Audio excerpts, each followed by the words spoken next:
অধিক পরিমাণ ধন সম্পদ বৃদ্ধি করার আমল।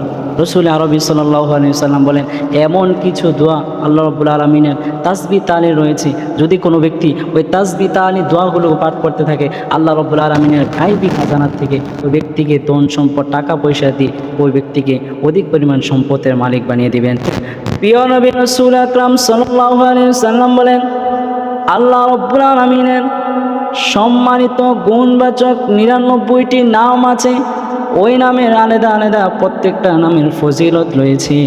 আল্লাহ রাব্বুল আলামিনের 99টি নামের মাঝে অন্যতম একটি নাম হলো আল মাজিদ। আল্লাহ রাব্বুল আলামিনের প্যারা হাবিব রাসূল আকরাম সাল্লাল্লাহু আলাইহি সাল্লাম বলেন, আল্লাহ রাব্বুল আলামিনের 99টি নামের মধ্যে আল মাজিদের নামটি যদি কোনো 21 বার পাঠ করে আল্লাহ রাব্বুল আলামিন ওই ব্যক্তিকে হাজত পূর্ণ করে দিবেন, ওই ব্যক্তির অভাব অনাটন দূর করে দিয়ে ওই ব্যক্তিকে অধিক পরিমাণ সম্পদের মালিক বানিয়ে দিবেন।